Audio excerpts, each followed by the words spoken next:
നമ്മളെല്ലാവരും കുറച്ച് നാളുകളായിട്ട് വളരെയധികം വിഷമിപ്പിക്കുന്ന കുറേ വാർത്തകൾ ഇങ്ങനെ കേൾക്കും. പ്രത്യേകിച്ച് ഈ ദമ്പതിമാർക്കിടയിൽ ഉണ്ടാകുന്ന പ്രശ്നങ്ങളെ ചൊല്ലി. ഇപ്പം തന്നെ ബിൻസിയുടെയും സൂരജിൻ്റെയും കേസ് എടുക്കുക. എന്താണ് അവർക്ക് സംഭവിച്ചത്? യഥാർത്ഥത്തിൽ അവർ വിദ്യാസമ്പന്നരാണ്, നല്ല ജോലിയുള്ളവരാണ്, അവർക്ക് സാമ്പത്തിക പ്രശ്നങ്ങളില്ല, 2 കുട്ടികളുണ്ട്. പിന്നെ എന്താണ് ഇവർക്കിടയിൽ സംഭവിച്ചതെന്നാണ് പലർക്കും അറിയാത്തത്.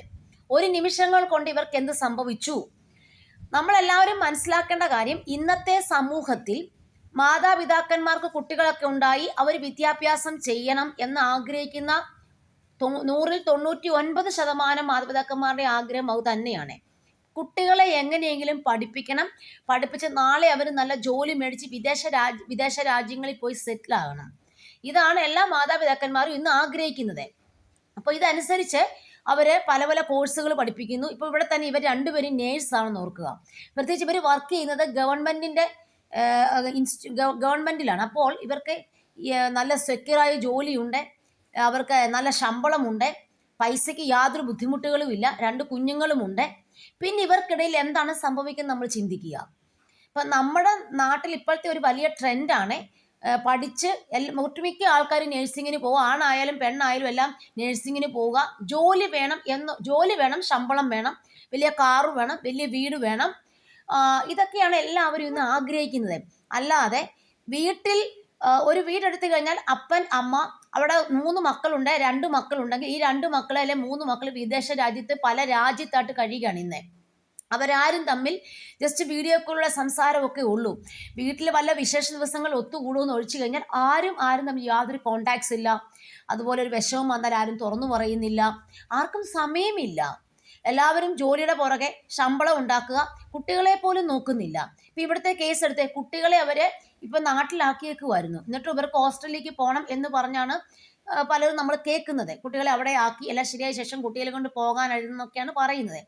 പക്ഷേ നമ്മളെല്ലാവരും ശരിക്കും അത്ഭുതത്തോടെ ഇതൊക്കെ നോക്കിക്കാണുക. ഇന്നത്തെ കാലഘട്ടത്തിൽ വിദേശ രാജ്യത്ത് സെറ്റിൽ ചെയ്ത് ജീവിക്കുന്ന സമയത്തെ ഭാര്യയും ഭർത്താവും മക്കളും മാത്രമേ കാണത്തുള്ളൂ. ന്യൂക്ലിയർ ഫാമിലിയാണ്. ഇവർക്കിടയിൽ എന്തെങ്കിലും ഒരു പ്രശ്നം ഉണ്ടാകുമ്പോൾ, ഇവർക്ക് തന്നെ സോൾവ് ചെയ്യാൻ പറ്റുന്ന കാര്യങ്ങൾ വരുമ്പോൾ പരസ്പരം തുറന്നു പറയാൻ പോലും ആരുമില്ല. അപ്പോൾ വേറെ മൂന്നാമതൊരാളോട് ചിലപ്പോൾ ഷെയർ ചെയ്യാൻ പറ്റാത്ത കാര്യങ്ങളായിരിക്കാം. അപ്പോൾ കുടുംബത്തിൽ നിന്നുള്ള ആരും തന്നെ അവരുടെ ഒരിക്കലില്ല.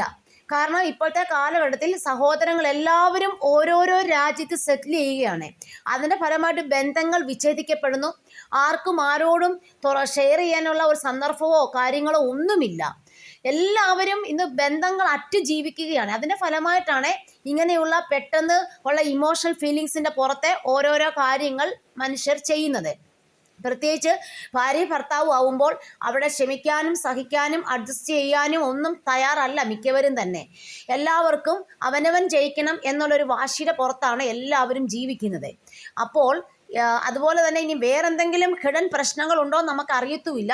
ഇനി അതിൻ്റെയൊക്കെ വാർത്തയെല്ലാം പുറത്തു വരേണ്ടിയിരിക്കുന്നു. പക്ഷേ എങ്കിൽ കൂടി ഇന്നത്തെ കാലഘട്ടത്തിൽ ഈ ന്യൂക്ലിയർ ഫാമിലിയിൽ നമ്മൾ ജീവിക്കുന്നത് വളരെയധികം അപകടകരമാണെന്ന് നമ്മളെല്ലാവരും മനസ്സിലാക്കുക. ഇന്നിപ്പം കുട്ടികൾക്ക് സ്വന്തം അപ്പനും അമ്മയും വരെ നഷ്ടപ്പെട്ടേക്കുകയാണ്. അതുകൊണ്ട് ദയവേത് ഇനിയെങ്കിലും നമ്മുടെ സമൂഹത്തിൽ നമ്മൾ ഏറ്റവും കൂടുതൽ വാല്യൂ കൊടുക്കേണ്ടത് ബന്ധങ്ങൾക്ക് വില നൽകിയേ പറ്റൂ. നമുക്ക് എന്തെങ്കിലും പ്രശ്നം ഉണ്ടാകുമ്പോൾ നമ്മൾക്ക് എല്ലാവർക്കും നമ്മുടെ സഹോദരങ്ങൾ നമ്മുടെ കൂടെ വേണം. അല്ലാത്ത പക്ഷം ഇപ്പം നമ്മളെല്ലാവരും ആശ്രയിക്കുന്ന ഇപ്പോൾ സോഷ്യൽ മീഡിയ അല്ലെ മറ്റ് കൂട്ടുകാരെ, ഇവരെയൊക്കെ ഇന്നത്തെ കാലത്ത് ആഗ്രഹിക്കുന്നത്. ചിലപ്പോൾ എല്ലാ കാര്യങ്ങളൊന്നും കൂട്ടുകാരോട് പറയാൻ പറ്റാത്ത കാര്യങ്ങൾ കാണും. സ്വന്തം വീട്ടിൽ നടക്കുന്ന കാര്യങ്ങൾ കൂട്ടുകാരോട് പറയാൻ മടിയുള്ളവർ ഒരുപാട് പേരുണ്ട്.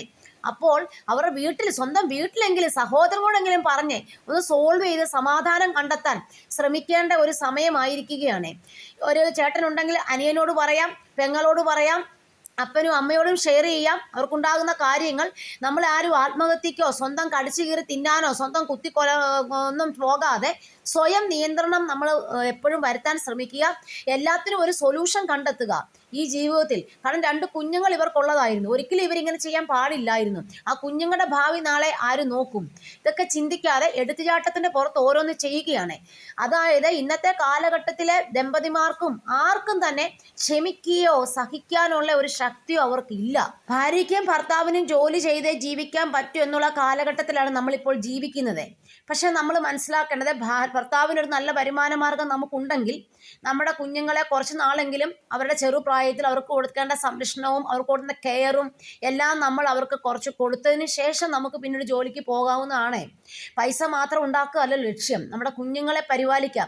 അറ്റ്ലീസ്റ്റ് ഇവരുടെ അടുത്ത് ആ കുഞ്ഞുങ്ങളെങ്കിലും ഉണ്ടായിരുന്നുവെങ്കിൽ ഇവർ ഇത്തരത്തിൽ ചെയ്യത്തില്ലായിരുന്നു. ആ കുഞ്ഞുങ്ങളുടെ മുഖം ഇവർക്കൊന്ന് കണ്ടിരുന്നുവെങ്കിൽ ഇവർക്ക് ഒരിക്കലും ഇങ്ങനെ ചെയ്യാൻ തോന്നത്തില്ലായിരുന്നു. അതാണ്, കുഞ്ഞുങ്ങൾ ഉണ്ടായി കഴിഞ്ഞു കഴിഞ്ഞാൽ അവരെ ഒരിക്കലും അകറ്റി നിർത്താതെ സ്വന്തം മാതാപിതാക്കന്മാരോട് നിന്ന് വളർത്താൻ എല്ലാവരും ശ്രമിക്കുക. കുഞ്ഞുങ്ങൾ അടുത്ത് നിൽക്കുമ്പം തന്നെ തീർച്ചയായിട്ടും നമ്മൾ അവർക്ക് വേണ്ടി ജീവിക്കണം എന്ന തോന്നൽ നമുക്ക് ഉണ്ടാവുകയും ചെയ്യും. ഇന്നത്തെ കാലഘട്ടത്തിൽ ഭർത്താവ് ഒരിടത്തെ, ഭാര്യ ഒരിടത്തെ, മക്കൾ ഒരിടത്ത്, ഇങ്ങനെയുള്ള ലൈഫാണ്. ഇപ്പം ഉദാഹരണം പറഞ്ഞാൽ ഒരു ഗൾഫുകാരെ പോലും ആൾക്കാർ കല്യാണം കഴിച്ചു കഴിയുമ്പോൾ ഭാര്യ നാട്ടിൽ, ഗൾഫിൽ, വിദേശ രാജ്യത്ത് ഭർത്താവ് ജോലി ചെയ്യുന്നു. എന്ത് ബന്ധം? വർഷങ്ങൾ കഴിഞ്ഞ് ഒന്ന് കാണുന്നു, പൈസ മാസം മാസം അയച്ചു കൊടുക്കുന്നു. അതിനോടുള്ള ബന്ധങ്ങളെല്ലാം അറ്റുപോവുകയാണ്. കുഞ്ഞുങ്ങൾ ഉണ്ടായിക്കഴിഞ്ഞാൽ അവർക്ക് പോലും അപ്പൻ്റെ സംരക്ഷണം കിട്ടുന്നില്ല. അവരമ്മയുടെ സംരക്ഷണം ചിലപ്പോൾ ജീവിച്ചു പോകുന്നവരായിരിക്കാം. അപ്പം ഇങ്ങനെയുള്ള കുട്ടികൾക്കൊക്കെ ഒരുപാട് കുറവുകളും പ്രശ്നങ്ങളും ഒക്കെ ഭാവി ജീവിതത്തിൽ ഉണ്ടാകാൻ സാധ്യതയുണ്ട്. ഇനിയെങ്കിലും ഇതെല്ലാം ശ്രദ്ധിക്കുക.